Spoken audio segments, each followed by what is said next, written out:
오늘 이 시간 사무엘상 28장 하나님의 말씀은 막다른 골목에 이르렀을 때, 막다른 골목에 이르렀을 때라는 말씀으로 여러분과 은혜를 나누기를 원합니다.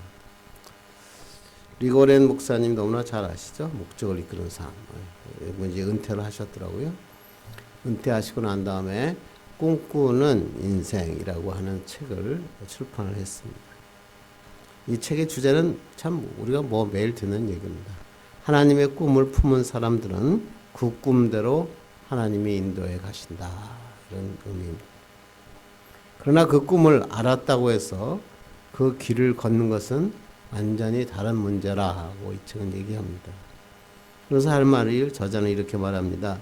유럽의 정상급 축구들이 선수들의 A매치 경기를 자주 보는 것하고 내가 축구 선수로 뛰는 것은 전혀 다른 차원의 문제인 것 같다.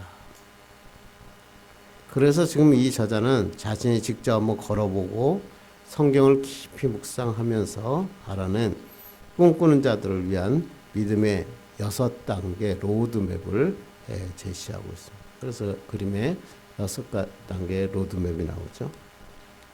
근데 미국 사람의 특징이 뭐냐면 어떻게 단어를 앞에 뒤로 시작하는 거 6개 이런 걸 되게 좋아하죠. 그래서 첫 번째 단계가 드림, 꿈. 당신을 향한 하나님의 꿈을 찾으라. 이게 첫 번째 단계고, 왜냐하면 꿈꾸기 전에는 아무 일도 일어나지 않는다. 2단계는 결단, 디시전. 그 꿈을 추구하는 거. 그것을 꿈을 알았다고 해서 끝나는 게 아니라 그 꿈을 분명히 추구하겠다고 결단해라. 세 번째가 딜레이, 지연. 꿈을 추구할 때는 기다림이 필요하다. 항상 기다려야 할 때가 있다라고 합니다. 네 번째 단계는 difficult, 난관. 기다리는 동안에 여러 난관을 만날 수밖에 없다라고 합니다. 다섯 번째 단계가 dead end, 뭐냐면 막다른 골목. 어려운 상황이 변해서 아예 막다른 골목에 이르게 될 수도 있다. 그러나 여섯 번째, 구출, deliverance, 뭐냐면 결국 하나님께서 구출하신다. 하나님께서 우리가 막다른 골목에 이르렀을 경우에도 기적을 행하시고 해결책을 제공해 주셔서 절망을 승리로 바꾸시고 막다른 골목을 구출로 바꾸시는 것을 기뻐하신다라고 이 책은 얘기합니다. 그래서 이 책은 결론은 이렇게 얘기합니다. 하나님께서 당신에게 주신 꿈을 절대 포기하지 말라. 그분도 절대로 당신을 포기하지 않으신다라고 이 책은 얘기합니다. 그리고 이 책에서는 이렇게 얘기합니다. 우리가 인생의 막다른 골목에 이르렀을 때는 정말 축하할 일이다. 왜 성경을 보면 많은 사도들이 그 같은 경험을 했고 하나님께서는 우리를 죽은 상태에서도 살리시고 희망이 없는 곳에서도 새로운 생명을 불어넣으시는 하나님이시다라고 얘기합니다. 그래서 하나님 앞에 모든 것을 감사하고 우리가 이루어진 것을 때문에 감사한 것도 있지만 앞으로 이루어질 것을 감사하는 것, 그것이 믿음이다라고 이야기하고 이렇게 감사하는 모습으로 살 때 인생의 막다른 골목이 축복의 기회가 된다고 얘기합니다. 그래서 이 책을 보다가 그래 인생이 막다른 골목에 이르렀을 때라고 하는 제목으로 설교 말씀을 전하게 된 것입니다. 우리가 인생을 살다 보면 위기를 만날 때가 있고 막다른 골목에 처할 때가 있습니다. 막다른 골목이 영어로 dead end, 죽음의 끝이란 뜻이죠. 앞뒤가 꽉 막혀서 더 이상 갈 곳이 없는 가망 없는 상황. 그런데 중요한 게 뭘까요? 이러한 막다른 골목이 중요한 게 아니라 이러한 막다른 골목에 처했을 때 우리가 어떻게 헤쳐나갈 수 있는가? 어떻게 하면 막다른 골목에서 바른 길로 선택하여 새로운 기회, 새로운 미래를 창출해 낼 수 있는가라고 하는 것입니다. 만약 이 막다른 골목에서 선택을 잘못하면 하나님이 주신 축복의 길을 걸어가는 것이 아니라 절망의 길, 실패의 길을 걸어갈 수밖에 없기 때문에 그렇습니다. 우리 가운데 문제가 없는 사람은 아무도 없습니다. 뭐 평탄하고 잘 진행될 것 같지만 실제 가만히 따져보면 그렇지 않습니다. 위기를 만날 때도 있고 막힌 길을 만날 때도 있다고 하는 것입니다. 그때는 정말 사방을 둘러봐도 갈 곳이 없고 아무리 찾아봐도 나를 도와줄 사람이 아무도 없을 때가 있습니다. 이것을 우리는 데드엔드, 막다른 골목이라고 하는 것입니다. 그렇다면 우리에게 이러한 인생의 위기, 막다른 골목에 처했을 때 아무도 나를 도와줄 수 없고 다른 길을 찾을 수 없는 상황이 있을 때 어떻게 하면 우리는 이 상황을 헤쳐나갈 수 있는가? 그리스도인이라면 어떻게 이 막다른 골목에서 하나님이 예비하시고 축복하신 그 놀라운 축복의 길을 걸어갈 수 있는가 하는 게 문제입니다. 그래서 오늘 본문이 인생의 위기, 막다른 골목에 처했을 때 이것을 벗어날 수 있는 비결이 무엇인가? 오늘 본문은 우리에게 말씀하고 있습니다. 여러분, 이 본문은 여러분이 많이 알듯이 인생의 위기를 만난 사울에 대해서 기록하고 있습니다.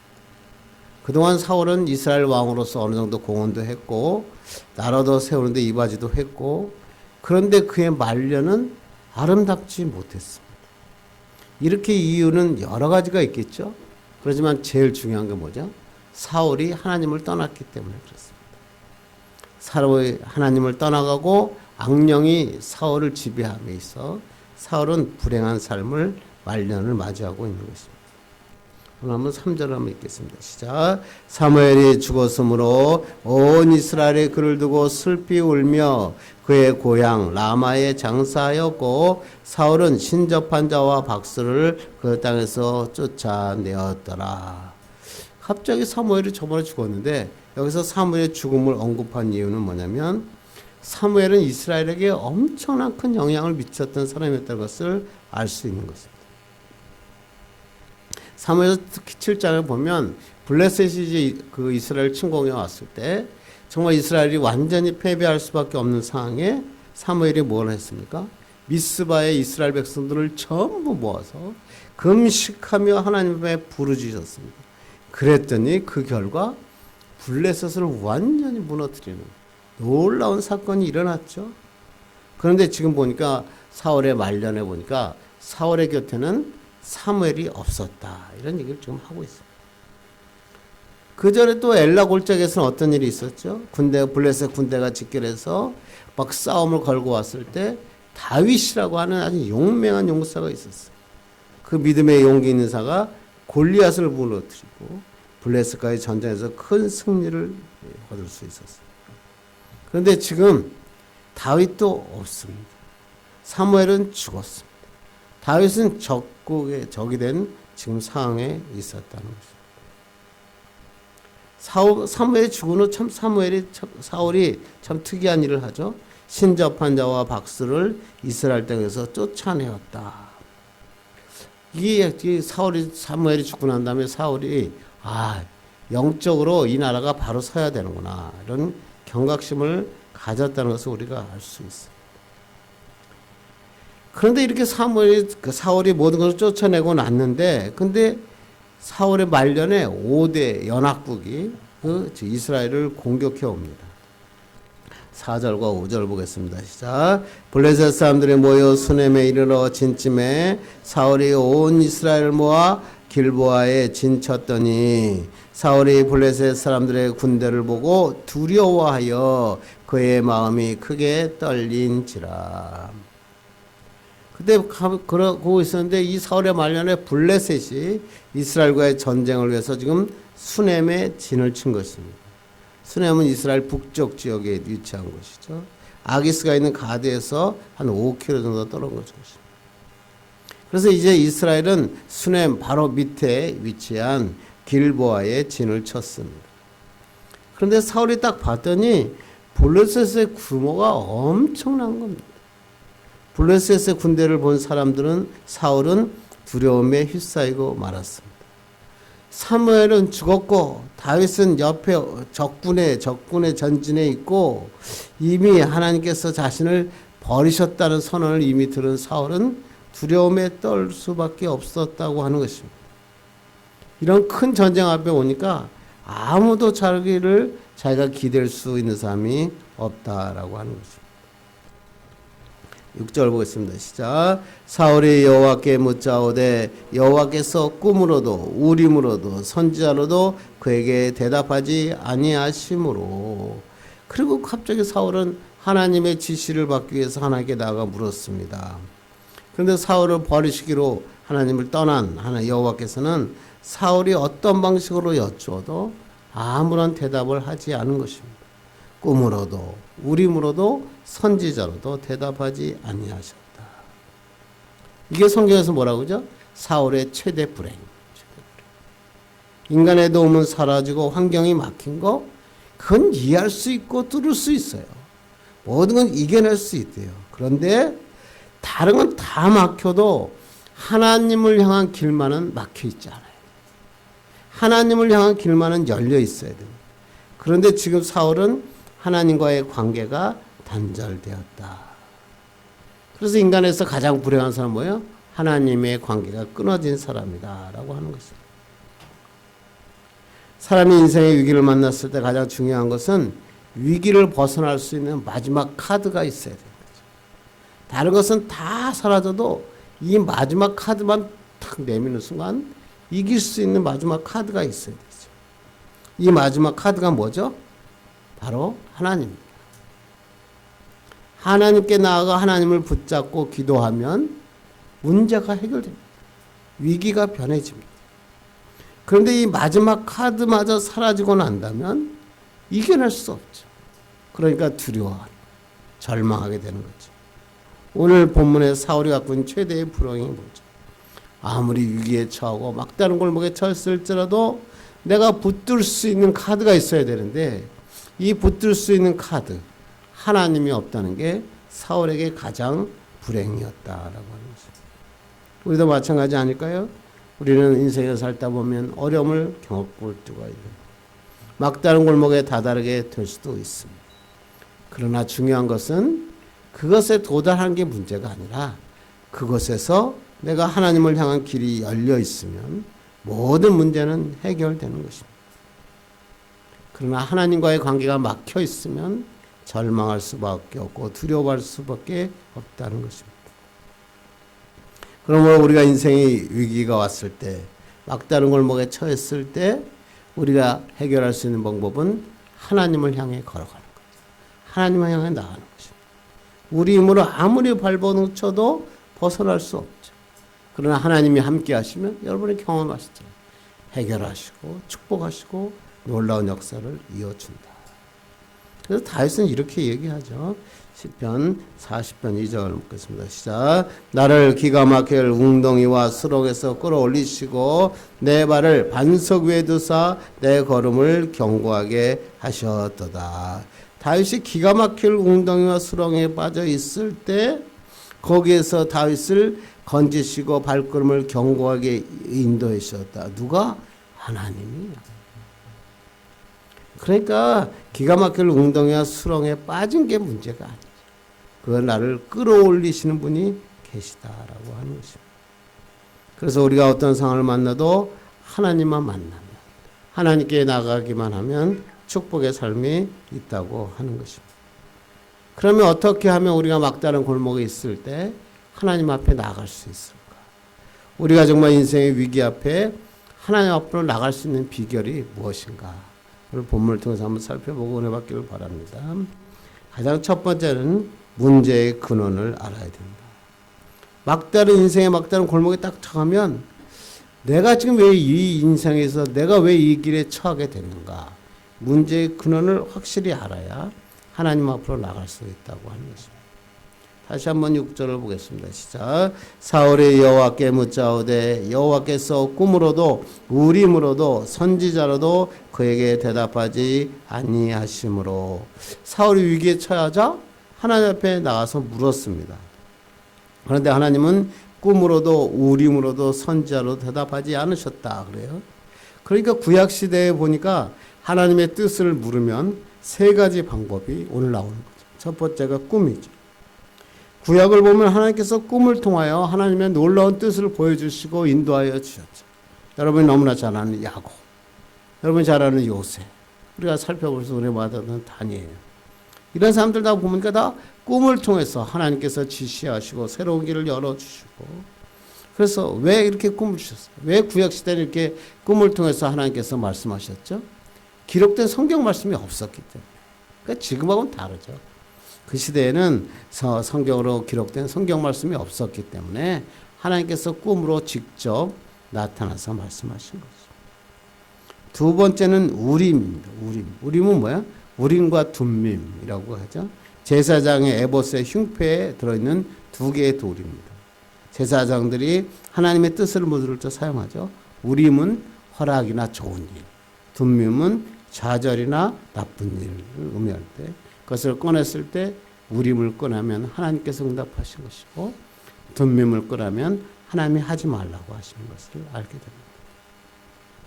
세 번째는 뭐냐면 선지자입니다. 이것은 하나님의 뜻을 전해주는 가장 확실한 방법이죠. 그래서 사울은 누구를 통해서? 사무엘 선지자를 통해서 하나님께서는 사울에게 하나님의 뜻을 전달받을 수 있었습니다. 그런데 지금 사울에게는 이 세 가지가 다 막혀 있는 거예요. 그 이유는 왜? 사울 때문에. 사울의 자업자득이죠. 사울 자신이 하나님을 떠나고 하나님의 불순종했기 때문에 그렇습니다. 오늘 성경에도 그러잖아요. 우림으로도 이렇게 나오잖아요. 우림이 뭡니까? 사울은 노베에 있는 제사장 85명을 죽이는 것. 우리가 살펴봤죠. 끔찍하죠. 그때 유일하게 도망한 사람이 누구죠? 아비아달이죠. 아비아달이 도망가면서 제사장이 있는 에봇을 가지고 가죠. 그러니까 지금 그 에봇에 뭐가 있었어요? 우림과 둠밈을 가지고 그 아비아달이 떠나간 것입니다. 그러니까 사울에게는 우림과 둠밈이 없었어요. 그러니까 사울이 또 임의로 우림과 둠밈을 만들었어요. 제사장을 죽이고 제사를 멸시하는 사울에게 하나님께서 이 자기가 만든 우림과 둠밈을 통해서 하나님이 응답하실 일은 전혀 없겠죠. 오늘 성경을 또 보면 재밌는 게 뭐냐면 우림만 나오죠. 뭐예요? 사울은 하나님 앞에 기도하면서도 아무런 생각 없는 거예요. 나는 우림만 나오면 돼. 하나님 앞에 기도하기는 기도하면서도 우림, 자기에게 원하는 것만 하나님이 응답해 주신다고 생각을 하는 겁니다. 그러니까 하나님의 모든 것을 맡기는 게 아니라 자기가 하나님을 마음대로 좌지우지하고자 하는 사울의 모습을 우리가 볼 수 있습니다. 그래서 기도도 하나님께 맡기는 기도를 해야지 자기가 주도권을 가지고 나에게는 우림만 주십시오 이렇게 기도하는 것은 잘못된 기도라. 사울이 위기에 처하고 절망에 막다른 골목에 대한 근본 원인이 뭐예요? 바로 이거예요. 사울이 하나님을 떠났고 하나님께 완전히 맡기지 못하고 하나님을 저버리고 자기가 원하는 것을 얻기 위해서 기도라고 하는 제도를 통해서 기도하는 것 같이 보였지만 그들의 의도는 자기의 의도밖에 없었다는 것입니다. 그렇습니다. 사람이 하나님을 떠나게 되면 자신의 힘으로는 세상을 이길 수 없습니다. 아무리 자기가 어떤 힘을 써도 이 문제를 해결할 수 없습니다. 진정한 해결을 위하기 위해서는 뭐냐면 하나님께 나가는, 하나님께 모든 것을 맡기는, 모든 문제의 원인은 나에게 있으니 하나님께 뜻에 맡깁니다. 이렇게 할 때 축복의 길이 열려지고 있다고 하는 것입니다. 여러분은 네로 황제 알죠? 세계를 지배했던 로마에서 15년간 왕위했던 사람이죠.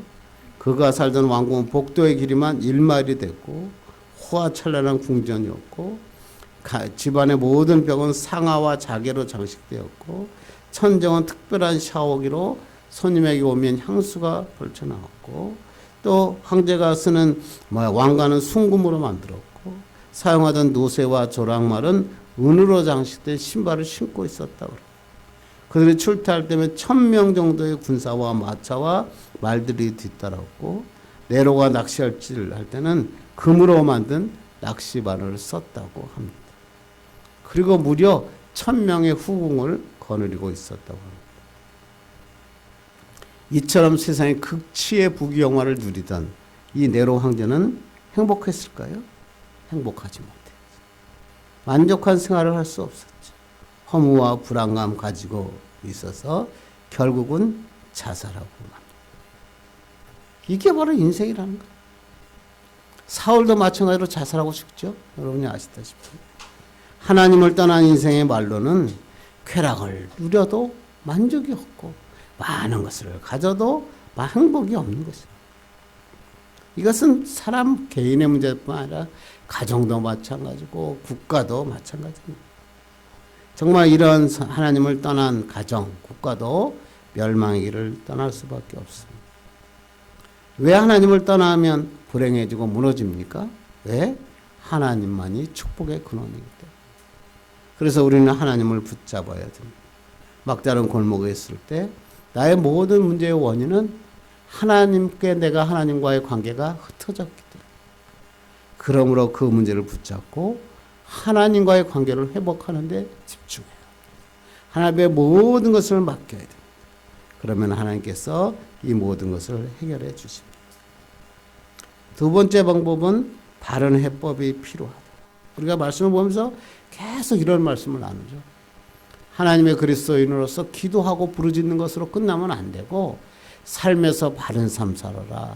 우리에게 어떤 것을 깨닫고 난 다음엔 바른 방법을 찾아야 된다. 저번 주에도 뭐예요? 믿음의 정도를 걸어야 된다. 그렇죠? 올바른 방법으로 하나님 앞에 나가야 하나님이 축복하시죠. 그게 바로 그리스도인의 방법.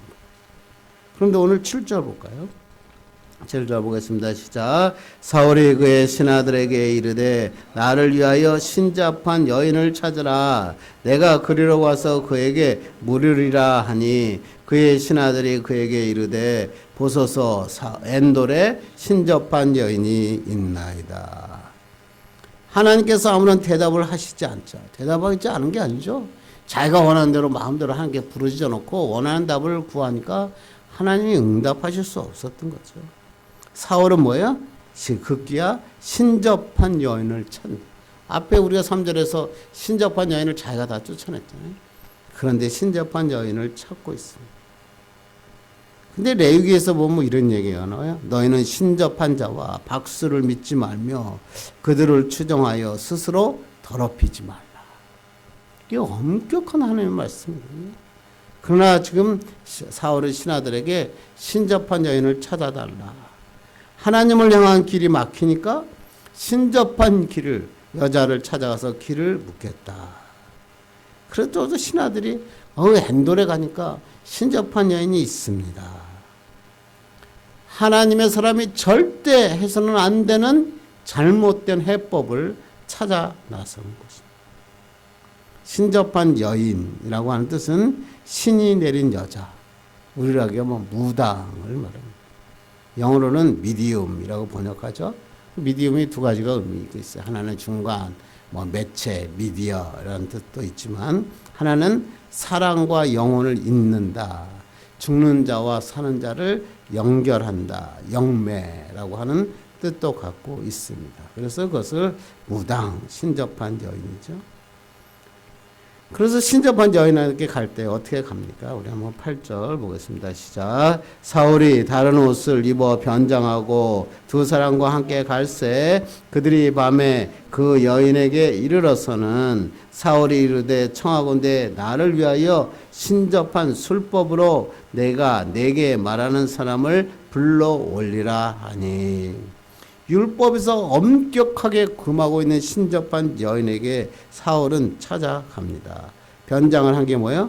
길보에서 겐들까지 갈 때 혹시 블레셋 군인에게 들키지 않을까 걱정이었고 또 엔돌의 신접한 여인에게 자기가 사울이라는 것을 숨기기 위해서였을 것입니다.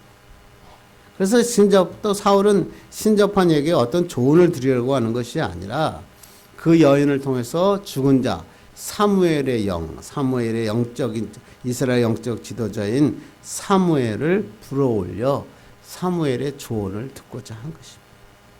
참 대단하죠. 그러자 이 신접한 여인이 그 영을 불러올렸더니 사울의 정체를 알게 됩니다. 그래서 14절은 이렇게 얘기합니다. 시작. 사울이 그에게 이르되 그의 모양이 어떠하냐니 그가 이르되 한 노인이 올라오는데 그가 겉옷을 입었나이다 하더라. 사울이 그가 사무엘인 줄 알고 그의 얼굴을 땅에 대고 절하니라. 그랬더니 신접한 여인이 사무엘을 끌어올립니다. 참 대단하죠. 겉옷을 걸친 노인의 모습으로 올라온 사무엘. 그래서 신접한 여인이 수월에 잠자고 있던 사무엘을 끌어올렸다는 것입니다. 이걸 뭐라 그래요? 초혼술. 죽은 혼을 끌어올린다. 그런 주술을 얘기하죠. 그러면 이제 이 성경에서 어떤 사람이 이걸 읽으면서 신접한 사람이 본 영이 진짜 사무엘의 영입니까? 그죠? 여러분 생각해 보세요. 사무엘의 영이 무당의 부름에 쫓아 올라왔을까요? 또 오늘 성경에 보니까 뭐라고 나왔어요? 그가 땅에서 올라왔다 그러죠. 한 노인이 올라왔다 그래요. 올라왔다. 겉옷을 입고 나왔다 그러죠. 음부에 있다가 그래서 올라왔다. 아니 사무엘이 음부에 있을 사람입니까? 하늘에 있을 사람이죠. 하늘에 있었는데 또 천국 백성의 옷도 아니라 겉옷을 입고 나왔다. 그러니까 음부에서 죄악 가운데 불 가운데 있다가 그 신접한 여인의 부름을 받고 사무엘이 올라왔다. 이것은 참 거짓 사무엘이죠. 정말 이것은 아마 이제 두 가지가 있겠죠. 하나는 신접한 여인이 속임수, 거짓말로 사무엘의 영을 불러낸 것처럼 이렇게 할 수도 있습니다. 또 그럴 수도 있지만 칼빈을 비롯한 대부분의 학자들은 이 거짓 영, 사무엘이라고 하는 영은 뭐냐면 사탄이 만들어낸 영이다. 사탄의 영이 지금 등장을 해서 신접한 여인에게 나타났고 지금 사울은 사탄의 수법에 노란하고 있는 것이다. 그래서 거짓 선자가 나와서 그 다음 성경 구절을 보면 사울에게 진짜를 이야기하는 것처럼 말하다가 사울을 완전히 절망에 빠지게 합니다. 결국 이 전투에서 사울은 자살하여 죽고 맙니다. 완전히 죽음에까지 만드는 것이 바로 사탄의 계략이다라고 합니다. 그러므로 우리가 아무리 상황이 급하고 아무리 힘들어도 하나님을 믿는 이스라엘 백성이 어떻게 무당을 찾아갈 수 있습니까? 사무엘의 혼을 불러들일 수가 있습니까? 있을 수 없는 거죠. 만약에 이때 사울이 이 모든 것을 깨닫고 미스바로 달려갔다. 미스바에 달려가서 백성들과 함께 금식하고 회개하고 기도했다면 다시 한번 하나님께서 사울에게 기회를 주셨을 거예요. 이스라엘을 다시 살릴 수 있는 기회를 주셨어요. 왜? 하나님은 회개하는 자에게 긍휼을 베푸시고 은혜로 응답하시기 때문에 그렇습니다. 지금은 무당을 찾아가서 혼을 불러내고 해서는 안 될 영적인 편법을 사용할 때가 아니라 미스바로 달려가 하나님 앞에 부르짖고 기도해야 될 시간입니다. 이게 바른 방법이죠. 이런 바른 방법, 바른 해법을 찾았다면 이스라엘의 역사는 달라졌을 거죠. 그런데 사울은 그렇게 하지 않았어요. 결국은 사울은 절망하게 되고 이 전장에서 요나단 아들을 죽게 되고 사울은 자살, 스스로 목숨을 끊을 수밖에 없는 것입니다. 인생의 막다른 골목에 미스바를 선택했다면 축복의 삶을 더 살 수 있었을 텐데 잘못된 방법을 선택하면서 결국 사울의 시대는 끝나고 자살하고 생애를 마치게 된다. 그런데 이건 사울 얘기뿐만 아니죠. 우리도 마찬가지입니다. 인생의 위기가 왔을 때 세상적인 방법을 사용하면 실패한다. 그리고 영적인 편법을 쓰면 안 돼. 예수 믿으면서도 말씀으로 붙잡아야 되는데 막 영적인 여러 가지 현상들이나 이런 것을 찾아다니게 되면 아까와 같이 그 악한 영에 휩싸일 수 있다. 그러면 위기와 절망이 되는 거죠. 그럼 우리가 어려운 일을 만날 때 세상의 편법적인 영적인 그 방법을 사용할 때가 아니라 바른 해법, 뭐죠? 기도예요. 기도. 말씀 붙잡고 기도하는 거예요. 하나님 앞에 나가는 거예요. 미스바에서 사무엘과 이스라엘 백성들이 금식하며 하나님 앞에 기도하고 부르짖었던 것처럼 기도하게 되면 우리의 이 어려운 환경이 기회가 되고 축복의 미래를 달려갈 수 있는 것입니다. 왜? 하나님은 우리를 위해 놀라운 것을 계획하고 예비하셨기 때문에 그렇습니다. 우리가 생각하면, 우리가 지난주에 시에 이런 거 있죠? 우리가 생각하면 우리가 일하지만 우리가 기도하면 하나님께서 일하기 시작합니다. 저는 일주일 동안 이 시가 너무 왔다 갔다 마음에 많이 박혔어요. 하나님이 일하시기 시작하면 어떤 일이 일어나죠? 기적이 일어나요. 축복의 역사가 일어나요.